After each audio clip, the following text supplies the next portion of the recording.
வணக்கம். வக்ரதுண்ட மகாகாய சூரியகோடி சமப்பிரப அவிக்னம் குருமே தேவ சர்வகாரியேஷு சர்வதா. தென்னாட்டுடைய சிவனே போற்றி, என் நாட்டவர்க்கும் இறைவா போற்றி. அன்பர்களே, நண்பர்களே, இந்த நல்ல பொழுதில் உங்களை எல்லோரையும் சந்திப்பதில் மிக்க மகிழ்ச்சி கொள்கிறேன். இன்றைக்கு நம்ம பேச போற ராசி என்பது ரிஷப ராசி. காலபுருஷனுடைய 2ஆம் வீடு.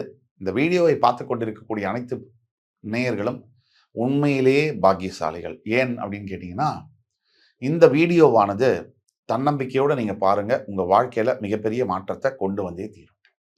ரிஷபராசி நேயர்களே, ரிஷபராசியை பொறுத்த வரைக்கும் மென்மையான மனதை உடையவர்கள். மற்றவங்களை என்னைக்குமே ரிஷபராசி அன்பர்கள் குழப்பறதே இல்லை. தனக்குத்தானே குழம்பிப்பீங்க. அதனால மற்றவங்களை நீங்க என்னைக்கும் கன்ஃபியூஸ் பண்ண மாட்டீங்க. பிரச்சனை உங்களுக்கு எதிரி முதல் எதிரி நீங்களே தான். வேற யாரும் எதிரியா இருக்க முடியாது. மென்மையான மனதை உடைய, அடுத்தவர்களுக்கு உதவி செய்யும் மனப்பான்மையுடைய ரிஷபராசி அன்பர்களே, இந்த வீடியோவில் தலையெழுத்து மாறுமா? நம்மளுடைய தலையெழுத்து என்ன? பொதுவா ரிஷபராசிக்கு என்ன தலையெழுத்து? இப்போதைய கிரக சூழ்நிலை என்ன? எதை எதிர்பார்க்கலாம்? அதுக்கு தீர்வு என்ன? ஏதாவது பிரச்சனை இருந்தால் அதுக்கு தீர்வு என்ன? இதுதான் இந்த வீடியோவுடைய பிரீஃபா சொல்லணும். இதை புல்லட் பாயிண்ட்ல கிறிஸ்பா பேசுவோம். ரிஷபராசியுடைய தலையெழுத்து முதல்ல நெகட்டிவ்ல பேசுவோம், அப்புறம் பாசிட்டிவா பேசுவோம். ரிஷபராசியை பொறுத்த வரைக்கும் ஒரு தலையெழுத்து உண்டு. மற்றவர்களுக்காகவே வாழ்ந்து, மற்றவர்களுக்கே எல்லா உதவியும் செஞ்சு, எல்லாராலையும் பழி பேசப்பட்டு மனசு காயப்படக்கூடிய பாக்கியம் என்பது ரிஷபராசி அன்பர்களுக்கு உண்டு.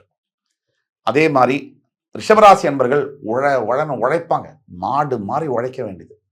இவங்களுக்கு மட்டும் சேர்த்து இல்லாமல் இன்னொரு 10 பேருக்கு சாப்பாடு போடுற அளவுக்கு வேலை செய்வாங்க. இவங்களுக்கு பெருமளவு அனுபவிக்க முடியாத ஒரு யோகியம் இருக்கு.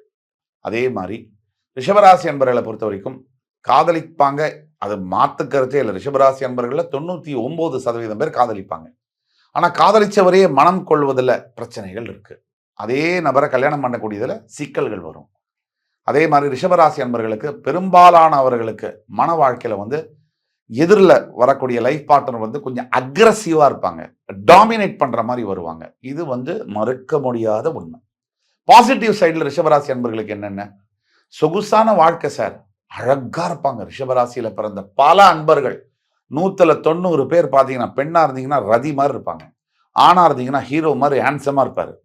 அப்ப ரிஷபராசியில் இருக்கவர்கள் ஆண்கள் மற்ற பெண்களை கவரக்கூடிய அந்த பாலின ஈர்ப்புன்னு சொல்லுவாங்க. பார்த்தாலே பிடிக்கும். அந்த மாதிரி ஃபர்ஸ்ட் சைட்லயே ஒரு பொண்ணை கவர்ந்துருவாரு. அந்த அளவுக்கு ஹேண்ட்ஸமா டாலா அழகா இருப்பாரு.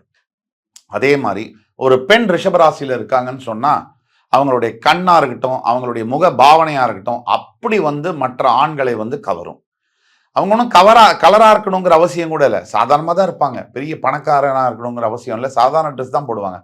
தனியா தெரிவாங்க கூட்டத்துல. இந்த பெண் மட்டும் தனியா தெரிவாங்க. அவ்வளோ அழகா இருப்பாங்க. அவ்வளோ பிரசன்டபிளா இருப்பாங்க. சுத்தமா இருப்பாங்க. இது ரிஷபராசி கூட இருக்கக்கூடிய பாசிட்டிவ். அதே மாதிரி இன்னொரு பாசிட்டிவ், ரிஷபராசிக்காரர்கள் பொதுவுல நிறைய பிரயாணம் செய்து பல புதிய ஊர்களுக்கு சென்று பல புதிய நபர்களை பார்ப்பதும், பல புதிய சந்தர்ப்ப சூழ்நிலைகளில் வாழ்க்கையை ரசிப்பதும் அனுபவிப்பதுமாக இருப்பார்கள். இதற்கப்புறம் ரிஷபராசி என்பவர்களை பத்தி சொல்லணும்னு சொன்னா, நிறைய அம்மா மாதிரி மனசு இருக்கும். அதாவது யாரையும் காயப்படுத்தணும், யாரையும் பழி வாங்கணும், அந்த மாதிரி எண்ணங்கள் ரொம்ப குறைவா இருக்கும். மற்றவர்களை இவங்களை உசுப்பி விட்டால் வழிய இவங்களா போய் யாரையும் பழி வாங்க மாட்டவே மாட்டாங்க. இதுதான் ரிஷபராசி. இப்போ தலையெழுத்தை பத்தி பேசணும். இப்போ உள்ள கிரக சூழ்நிலை என்ன? ரிஷபராசிக்கு 12ஆம் வீட்டுல குரு இருக்கார், அது ரொம்ப நல்லது. 11ஆம் வீட்டுல ராகு இருக்கார், 5ஆம் வீட்டுல கேது இருக்கார், அதுதான் தப்பு. 5ல பஞ்சமஸ்தானத்துல பூர்வ புண்ணிய இடத்துல போய் ராசிக்கு 5ஆம் இடத்துல கேது இருக்கக்கூடாது. அதே மாதிரி ரிஷபராசிக்கு 10ஆம் இடத்துல இருக்கக்கூடிய சனி பகவான் கண்டிப்பாக வேலை செய்யற இடத்துல பிரச்சனைகளை கண்டிப்பா பண்ணுவார். நிறைய நல்லதும் பண்ணுவார். இதே சனி பகவான் 10ல ஆட்சி பெறதுனால சில கெட்டதும் பண்ணுவார். என்ன நல்லது பண்ணுவார், என்னதை கெட்டது பண்ணுவார், ஒவ்வொரு கிரகமா பார்ப்போம். முக்கியமா இந்த கிரகங்களை எடுத்துக்கிறதுக்கு காரணம் 4 கிரகங்கள், ராகு கேது குரு சனி. ஏன்னா இவர்கள் தான் அதிக நாள் எடுத்து பயிற்சி ஆகக்கூடிய கிரகங்கள். மிச்ச கிரகங்கள்லாம் வெறும் வேகமா சுத்தக்கூடிய கிரகங்கள். 1 மாசம் 2 மாசம், ஒரு நாள் 2.5 நாள்லாம் எடுத்துக்கக்கூடிய சந்திரன், அதையெல்லாம் நம்ம வச்சு கணக்கு எடுக்க முடியாது. ஆக ரிஷபராசி அன்பர்களை பொறுத்த வரைக்கும் மற்ற கிரகங்கள் வேகமாக சுழல்வதனால் 1 வருஷத்துக்கு மேல சுத்தக்கூடிய கிரகங்களை தான் கணக்கில் எடுத்துக்க முடியும். அந்த வகையில சனி பகவான் 10ஆம் இடத்துல இருக்கக்கூடியதுனால அவர் பிரச்சனையை பண்ணுவார். அதாவது சசமகா யோகத்தை கொடுத்தா கூட கண்டிப்பா ராசிநாதன் ராசிக்கு வந்து 10ஆம் இடத்துல கேந்திரஸ்தானத்துல ஆட்சி பெறுவதனால வேலை செய்யற இடத்துல எவனோ ஒருத்தன் நமக்கு பின்னாடி இருந்து குடைச்சல் கொடுப்பான். முன்னாடி வந்து முறைக்க மாட்டான். ஏன்னா வந்து ஸ்கில் உங்கள்கிட்ட டேலண்ட் இருக்கிறதுனால நேரடியா அவங்களை எதிர்கொள்ள முடியாது. ஸோ பின்னாடி தன்னுடைய தாக்குதல்களை நடத்துவான். அதே மாதிரி 5ஆம் இடத்துல இருக்கிற கேதுனால உங்களுக்கு பிறந்த குழந்தைகளுடைய உடல் நலத்துல முக்கிய கவனம் தேவை. அது வந்து நீங்க வந்து எப்படி வேணா எடுத்துக்கோங்க. அவர்களை வந்து கொஞ்சம் மெடிக்கல் செக்கப் எடுத்துட்டு போறது, முன்கூட்டியே பார்க்கறது, இது ரொம்ப அவசியமாக இந்த நேரத்தில் ஆகுது. அதை தவிர புத்திர பாக்கியத்துக்காக யாராவது வெயிட் பண்ணிட்டு இருக்கீங்கன்னு சொன்னா, கொடைக்கானல்ல இருக்கக்கூடிய பூம்பாறையில் இருக்கக்கூடிய குழந்தை வேலப்பர் கோவிலுக்கு சென்று அங்கேயே தங்கி ஒரு நாள் வழிபட்டு வரும்போது அந்த வேலப்பனே வந்து உங்களுக்கு குழந்தையா வந்து பிறக்கக்கூடிய பாக்கியங்கள் ஏற்படும். ஆக அடுத்தபடியாக உங்களுடைய 11ஆம் வீட்டில் இருக்கக்கூடிய ராகுவினால் உங்களுக்கு வந்து பண மழையை வந்து பொழிவார். எப்படின்னு கேட்டீங்கன்னா 3, 6, 11 ராகு 12 இந்த இடத்துலலாம் ராகு இருக்கும் போதே ராகு நல்லதை தான் செய்வார். அதில் 11ஆம் வீடு என்று சொல்லக்கூடிய மீனராசியில் இருக்கக்கூடிய ராகு பகவான் உங்களுக்கு வாரி வழங்குவார். அதே மாதிரி 12ஆம் வீட்டில் இருக்கக்கூடியது குரு வந்து 8ஆம் அதிபதி 12ல் இருக்கிறது ராஜயோகம் தான். இதெல்லாம் நம்ம ஏற்கனவே பேசிட்டோம். இப்போ கிரக சூழ்நிலை இப்படி இருக்கு. என்ன எதிர்பார்க்கலாம் அப்படின்னா, ஒன்று எதிர்பார்க்கலாம், கணவன் மனைவிக்குள்ள இப்போ பிரச்சனைகள் கண்டிப்பாக வரும். ஏன் வரும்னா 5ல் இருக்கக்கூடிய கேதுனால வரும், கண்டிப்பாக வரும்.